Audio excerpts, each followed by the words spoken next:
Hey, what's up? Butterfly to Light here with Cancer, Sun in Cancer with Mars in Aquarius. Wow, this is an interesting one. It's just like the Mars and Gemini series with the Cancers, because you gotta think about this. You're Cancer Sun with Mars and Aquarius, so your emotions, the way that you experience life is through an emotional scope. So you're gonna be in tune with your feelings. So you're gonna, if someone, like, you feel like somebody's hurting you, or they mean you no good, or they betrayed you or did something wrong to you, it's gonna take you a minute to kind of work through those feelings and get over it. And the thing about it is, you might not even say anything about it. You might not even say anything about it. So your emotions is back and forth. You experience life. So it's like, well, you're living life, you're experiencing, things are happening, and you're either enjoying it, loving it, liking it, hating it, resenting it, whatever the case may be. Because you could be a little bit jealous as well if your partner is out giving other people attention and things of that nature. But for some reason, you seem to attract those outgoing people. All right. So you could be, this is the thing, the Mars in Aquarius is fixated. So you're fixed in your actions. So you could be feeling things. The good thing about it is you could be feeling things like back and forth with your emotions, experiencing a whole series of emotions inside. But at the same time, your demeanor, you're not really giving off the way your emotions really, the way you really feel. Because you're going to feel like, okay, let me suck it up and deal with it. Or I'm not going to, yeah, I understand Aquarius is a communicative sign. I understand that. But we're also dealing with Sun in Cancer. All right.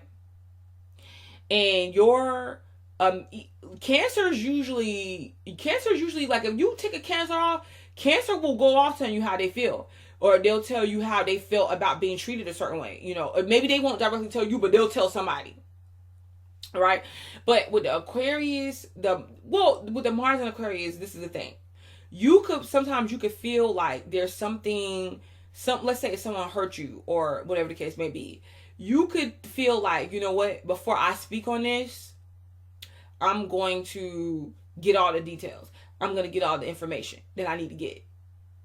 So you can have that aspect to where you will hear something, it could automatically hurt your feelings or make you, like, you'll feel your feelings or your emotions drop, especially if it's something that's shocking to you, like, oh my God. But you can also be that person that's like, I know they didn't, I know they didn't.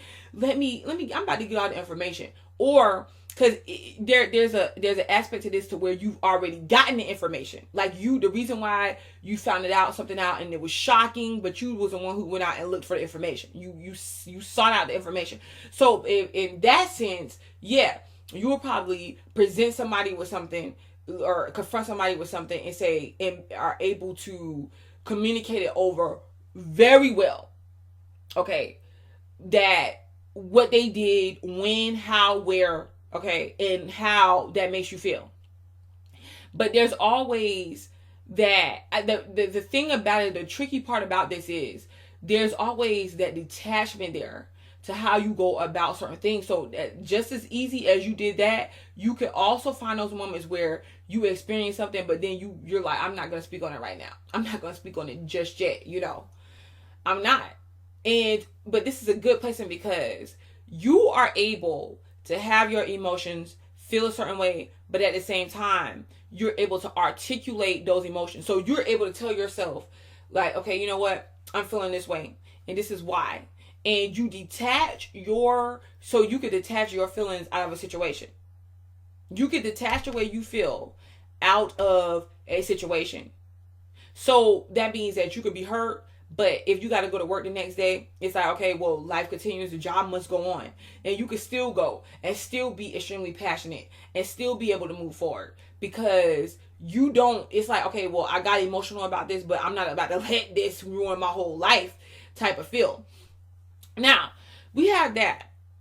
But we also have that part to where I think that you get used to this, because you get used to, it's like it gets to a point where you're like, okay, I'm used to like dealing with people that, you know, they come to me, they vocalize, like they're very vocal. You could be, you know what? You could also be, for a side note, one of those people that get mad about something or get upset with somebody else and try to get other people to jump on the bandwagon with you. And I'm not saying this necessarily for pity, but you want to have as many people on your side as possible. So you have that aspect of that, but you're used to dealing with people or situations that you feel that even if you want to be close to them, there's always something that keeps a distance there from you being able to really just get to know them or really just be 100% close to them. You feel like, and so the way you approach your situations is you kind of hold back, because you're like, I don't know what surprise does this person have up under their belt, you know, that I don't know about. And it's like you're waiting for that. You're waiting for the other shoe to drop.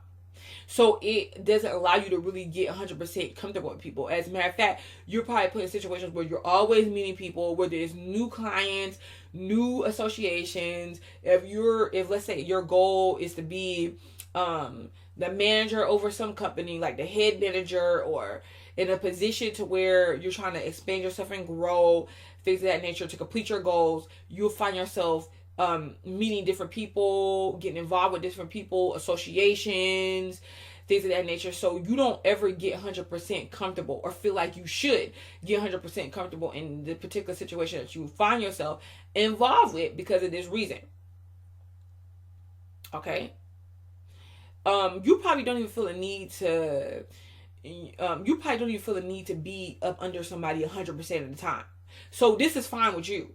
You go off to yourself, you do your own little thing. You might be out meeting and greeting people, but then at the same time, like off in a little hideout, like where you could just deal with yourself. And if you have a relationship, you possibly be okay with your lover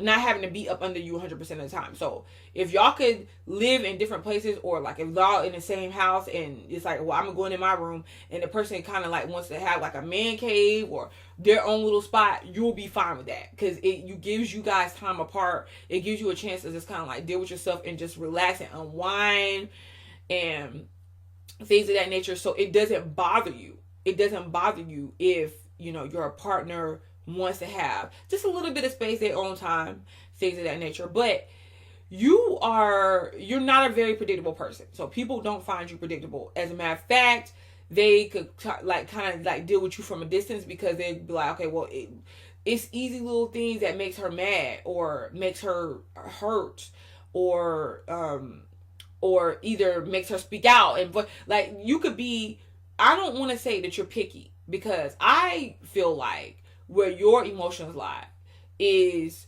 towards individuals or situations that you really do feel like needs your help. So at the end of the day, you're going to be there for your friends. It don't matter where you go, how you disappear, how detached you may seem. At the end of the day, you're going to be there for your friends. And really, you have your friends that's going to be there for you. But y'all got like this unspoken understanding. And they do too. They're like, you know what? I ain't really trying to. She don't really want to be bothered right now. So I'm just going to leave her alone. It's that type of thing. And that type of feel to it. So with this placement, I feel like this. Oh yeah, and you could be attracted to people. You could find yourself attracted to situations that you can't really get an emotional. You can't, but you'll find yourself attracted to situations where you know that the emotional support can't be there. But it's like, man, you know, but I'm attracted to this person. It's like, it could be, have you ever, I know you guys heard of emotional cheating. There could be like mental cheating or something. I'm not saying you guys are cheaters, but I'm saying it would be a situation where the person can't really be involved 100% emotionally, right? So it's like some type of conversation or something that takes place to where, or interaction that takes place to where that distance is there. But at the same time, it's some type of experience. It's some type of renewing, refreshing experience. You don't always have to attract this in, but you could be attracted to situations like that. Okay. So that's it. I'm going to stop there, guys. And I want to say thank you for watching my video. Butterflies to light. I will be back. Peace.